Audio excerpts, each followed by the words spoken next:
Voilà, après une courte pause, pour raison de personnelle, je vais donc parler du fond de l'affaire, après avoir montré qu'en fait ça restait un mouvement médiatique et que ce titre-là il n'apportait rien aucune possibilité pour nous, individus. Euh, donc le fond de l'affaire c'est donc la décroissance, c'est le mot décroissance, c'est-à-dire c'est le concept même. Alors qu'est-ce que c'est que la décroissance? La décroissance, c'est la décroissance, disons, du PIB, de l'économie. Et donc, je pense que dans une économie pétrolière, c'est principalement la décroissance d'utilisation de pétrole.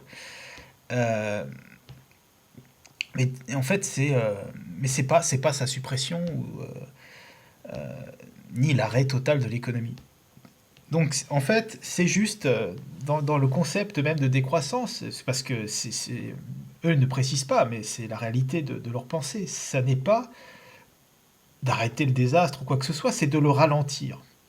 Alors d'une part, je pense que c'est pas très réaliste parce que ils n'ont aucune analyse. Ce sont des économistes. Il faut bien voir que l'économie c'est quand même pas une science, c'est une grosse charlatanerie euh, qui nous est imposée. Alors je crois que le roumain, il a l'air, j'ai pas lu honnêtement, le grand philosophe roumain, là, mais je pense que lui, il a l'air plus intéressant, parce qu'il est cité par des gens assez, assez qui ont un discours assez intéressant. Mais je pense que concernant, par exemple, Latouche, c'est quelqu'un de bien, hein, je dis pas, mais enfin, c'est quelqu'un qui a l'air sympathique, qui a probablement de bonnes intentions. Mais je pense que ça reste un économiste, c'est-à-dire que c'est quelqu'un qui n'a pas, qui a une vision très parcellaire euh, de ce qu'est le monde de la production, du travail, etc., des relations humaines, mais qui a par contre des idées très claires. Donc c'est ça le problème de l'économie, c'est que c'est des idées très simples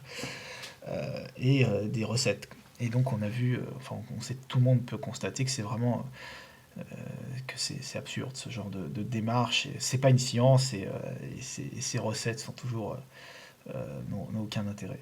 Donc là, par exemple, dans le cas de la décroissance, ce sont des gens qui disent voilà, on a un système. Alors, ils ne parlent jamais de remettre en cause, hein, de toute façon, dans leur discours, c'est la décroissance. C'est-à-dire qu'il faut juste, disons, un peu comme un cheval, le calmer pour qu'il aille un peu moins vite. Et au final, donc avec une décroissance, on arriverait donc alors on ne sait pas, gagner du temps ou peu importe, et on polluerait toujours, mais moins. Donc voilà, donc c'est un peu l'idée de cela. Alors c'est un peu utopique dans la mesure où ils n'analysent pas du tout les rapports entre les gens. C'est-à-dire que ce système, déjà ils ne proposent pas de révolution, etc. C'est pas leur propos. C'est pas dans leurs journaux, je n'ai jamais lu une ligne là-dessus. Bon, je ferai un petit truc sur le pacifisme aussi. Je pense qu'ils sont assez empreints d'idéologie pacifiste et il faut vraiment que je fasse un petit post là-dessus parce que c'est vraiment quelque chose de fondamental dans notre société et sur la domestication de l'être humain. Mais bon, ça sera un autre poste. Enfin, ce sont des gens qui ne proposent pas de révolution, ne proposent pas de changer radicalement le système. Ils n'en parlent jamais. Ils proposent donc de se calmer, disons, de consommer moins, d'avoir un vélo, etc. Moi, j'ai un vélo, hein, je vous le dis tout de suite, mais bon, de pas avoir probablement de pas avoir de voiture, etc.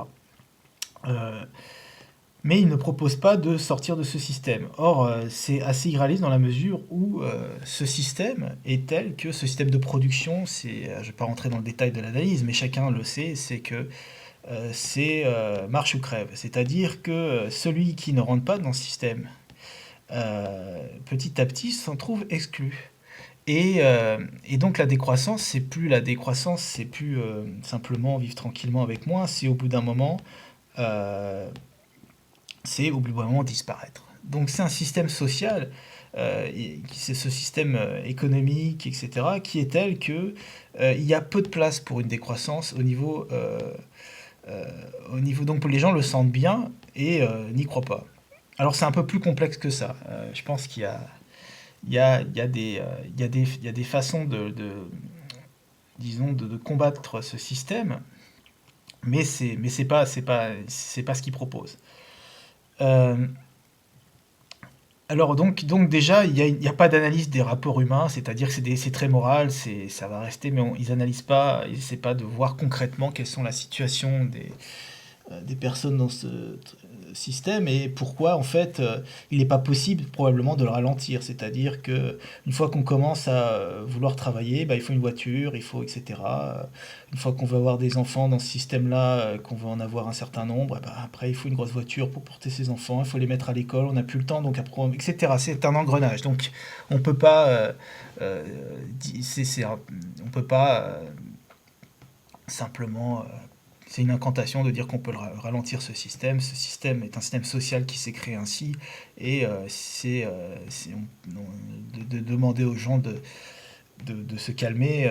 Les gens n'ont pas de marge de manœuvre tellement, et ils sont pris dans un engrenage général.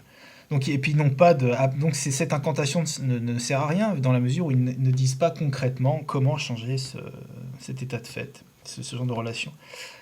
Euh, donc à supposer que déjà que ce soit possible de calmer ce système, ce qui est à mon avis complètement utopique. Mais ensuite, il ne propose pas de changer de système. Il n'y a pas de condamnation du système en tant que tel, il y a juste la nécessité de décroître. Or le système en lui-même, n'importe qui, je pense, qui a un cerveau, sait que le système en lui-même a pu constater que le système en lui-même est intrinsèquement toxique. C'est-à-dire que euh, par exemple, je ne sais pas, je vous parle là en ce moment avec YouTube. Donc YouTube, c'est un ordinateur, enfin c'est Internet. Donc déjà, Internet consomme à peu près autant que l'aviation et émet autant d'effets de serre. Donc en lui-même, on peut, si on arrête même de croître, c'est-à-dire si on suppose que demain Internet disons, stagne, et puis même décroît, il y aura toujours une émission constante de gaz à effet de serre qui vont s'accumuler et un réchauffement correspondant, et ce qui nous condamne simplement, la condamnation sera plus ou moins lente. Mais actuellement, étant donné le taux de destruction de l'environnement, je pense que ça sera assez marginal, une décroissance. Donc, nous allons en fait disons, en effondrement, et la décroissance ne changera pas grand-chose. Donc, donc rien que le fait, par exemple, je détaille sur les ordinateurs. Chacun, on pourrait avoir une décroissance, mais rien que le fait d'avoir un téléphone portable ou un ordinateur suppose un système industriel tellement complexe que ces gens-là sont d'une naïveté totale et surtout je pense, d'une inculture technique absolue. Pour, euh, pour, ils utilisent des objets au quotidien, que ce soit des téléphones. Moi, je n'ai pas de téléphone portable, mais même un vélo, disons qu'un vélo, c'est une production d'acier euh, qui, dans le système actuel, alors je ne sais pas s'il pourrait y avoir un vélo qui soit durable, je ne sais pas, ça me paraît complexe. Mais le vélo est un produit de l'industrie qui a été, dont des aciers, etc., qui ont été développés par une industrie automobile, par exemple, et ce sont des aciers d'une complexité telle, des alliages, etc., aujourd'hui, euh, par exemple les cadres en aluminium, les rayons, etc., les jantes, que ça suppose un système industriel qui en lui-même est toxique. Donc quand ces gens parlent de décroissance, il n'y a pas d'analyse profonde du système économique que cela supposerait. Il n'y a pas de possibilité de décroissance d'un système industriel euh, tel qu'il est, et supposer qu'il ne puisse pas y avoir qu'on puisse arrêter comme ça la pollution. En fait, ils n'ont pas d'analyse écologique. Et c'est ça il n'y a pas d'analyse du système de production. Et il n'y a pas d'analyse d'écologie. Ce ne sont pas des écologistes. Et je l'ai notamment vu. C'est par exemple quelque chose qui apparaît clairement quand on écoute Paul Ariès, qui a par exemple critiqué le film Home, et qui parle de paysages non humanisés, etc. Ce sont des gens qui n'ont pas vraiment, en tout cas pour beaucoup d'entre eux, je pense, d'intérêt profond pour la nature. Il la voit comme c'est une attitude morale un peu sur consommer moins en réaction à une société, disons, industrielle, une société capitaliste de consommation et d'ostentation. Mais ça n'est pas vraiment, il n'y a pas d'analyse de ce qu'est le système industriel et de ce que sont ses conséquences écologiques et de ce qu'est l'impact de l'homme sur l'écologie. Donc cela renvoie aussi au débat que j'ai eu sur la démographie, c'est-à-dire et la naissance du système industriel. Donc il n'y a aucune réflexion sur pourquoi le système industriel est tel qu'il est. Donc ils n'ont pas de solution concrète à proposer, ils n'ont juste une incantation à proposer. Or, il est évident qu'il ne s'agit pas de décroissance. La solution, il n'y a pas de décroissance possible, il n'y a pas de décroissance du système possible. Ce système continuera à croître.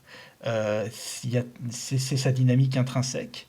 et il croîtra jusqu'à s'effondrer. Il n'y a pas d'autre possibilité. Ce système, la façon dont les gens travaillent, la façon dont s'organisent les relations humaines dans le système de production économique font que il ne peut y avoir qu'une croissance et une compétition à mort pour les ressources, etc. On ne peut pas tout d'un coup décider un statu quo. C'est pas comme ça que le système s'est construit et c'est pas comme ça qu'il s'arrêtera. Il s'arrêtera par effondrement des ressources ou deuxième option, et ce qui paraît assez improbable, mais c'est pas ce que justement, c'est pas la deuxième option. Donc moi je pense pas que les décroissants soient pour laisser le système aller jusqu'à l'effondrement. La deuxième option, c'est qu'il y ait un effondrement par épuisement des ressources ou par un effondrement par épuisement, disons, de la dynamique humaine qui fait que on est dans ce système. Et c'est là que la décroissance est une tentative avortée et une fausse solution. C'est qu'il y aurait évidemment la possibilité que les hommes sortent de ce système. Mais ce n'est pas par une simple décroissance. Ça ne suffit pas. Il faut disons, des solutions concrètes pour pouvoir sortir de ce système. Et ça, c'est évidemment très très complexe. Et cela nécessite, disons, d'expliciter et disons, sur des solutions concrètes, comment sortir du monde du travail, comment arriver à être plus ou moins indépendant, etc., etc. Donc ce sont des solutions et que n'aborde pas la problématique de la décroissance. Or c'est évidemment central, donc ce système économique ne décroîtra pas, il s'effondrera. Alors il y aura forcément une décroissance au moment de l'effondrement, c'est peut-être ce qu'on est en train de vivre actuellement, je ne sais pas, mais ça n'augure pas du tout nécessairement disons, d'un progrès social ou écologique, hein. On peut très bien avoir une décroissance économique et utiliser des ressources de plus en plus dégueulasses, avoir des explosions nucléaires, j'en sais rien. Donc ça n'augure absolument rien de nécessairement bénéfique ni pour nous ni pour l'environnement. Et par ailleurs, donc que ce système décroisse ou ne croisse pas de ce système, à partir du moment où il continue et nous y participons, est en train euh, de rendre notre survie de plus en plus, disons, disons, est en train de mettre en danger la possibilité même de notre survie. Et la seule façon qui paraît la seule façon serait que individuellement nous sortions de ce système pour ne plus et donc il ne s'agit plus d'une décroissance, il s'agirait là d'une désindustrialisation et de trouver la possibilité de se désindustrialiser, de sortir de cette société industrielle, ou du tout industriel, tout le moins. Alors, c'est évidemment pas l'objet de cette mouvance politique qui n'est pas radicale, qui ne va pas au fond de ses critiques, et donc qui reste disons un simple show et une simple comédie qui fait partie toujours de la comédie politique. Les médias adorent ce genre de mouvements qui ne vont pas au fond des choses, qui ne proposent pas. Ça les amuse beaucoup moins des mouvances qui, par exemple, parlent clairement de désindustrialisation et qui vont, de façon radicale, veulent la mort de la société industrielle. Cela ne les amuse plus. À ce moment-là, on rentre carrément dans l'ordre. Quand on commence disons, vouloir sortir et à proposer aux gens de sortir de ce monde industriel concrètement, cela devient, à mon avis, tellement dangereux pour ce système que là, on passe dans le registre du terrorisme. Et donc, c'est pour cela que je pense aussi, c'est un pas politique que ne franchissent pas ces mouvances médiatiques. Mais voilà, donc je pense qu'il faut, donc pour conclure, je pense qu'il faut donc montrer qu'il existe, que la décroissance est en train d'essayer, avec une formule magique, de récupérer un malaise et une angoisse, mais aussi une colère de la part de tous ceux qui ne supportent pas de voir ce système continuer à détruire la condition même de leur existence, qui continuent de voir détruire tout ce qui leur est cher, c'est-à-dire une nature, tout ce qui a fait la vie de nos parents, de nos grands-parents, etc. Gratuitement, sans aucun par cynisme et sans aucune raison concrète. Et je pense que cette colère, donc, c'est de la décroissance, l'a trahi. C'est un mouvement qui est vide. Et la réalité du débat se situe au niveau de l'industrialisation. C'est comment sortir de cette économie industrielle concrètement. Et donc je pense que il faut, euh, il faut, je pense que c'est ça le message actuel, c'est essayer de montrer que ce débat sur la décroissance est un faux débat et que le débat de fond est ce que l'on doit porter actuellement, c'est mettre fin à la société industrielle, en sortir et la production industrielle. Voilà, c'est vraiment le fond de l'affaire. Et arriver à se sortir à la fois du travail industriel, c'est-à-dire de la participation à cette société où toute activité économique est en fait trouve sa valeur par l'utilisation d'énergie fossile.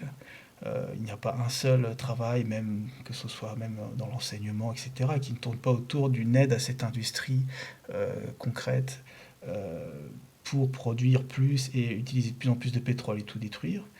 Et, disons, satisfaire les jeux de pouvoir et les jeux aussi de servilité du monde salarié. Et donc je pense que c'est ça le fond de l'affaire, c'est d'essayer concrètement de se sortir de cette dépendance à cette économie et à cette société industrielle, et donc trouver des solutions concrètes pour qu'individuellement on puisse diminuer notre dépendance, sortir de ce système et s'en défendre concrètement. Et là, je pense qu'il y a quelques pistes, quelques solutions concrètes qui ne seront pas évidemment abordées dans le journal La Décroissance. Et c'est à nous, individus qui se sentons, disons, proches de qui avons envie d'une autre société que cette société industrielle, de nous organiser pour nous entraider et nous sortir de et partager des solutions concrètes pour nous sortir de cette société industrielle et redevenir des individus qui ont une certaine liberté et redevenir un peu les maîtres à bord, disons, avoir la décision concernant notre vie individuelle. Voilà.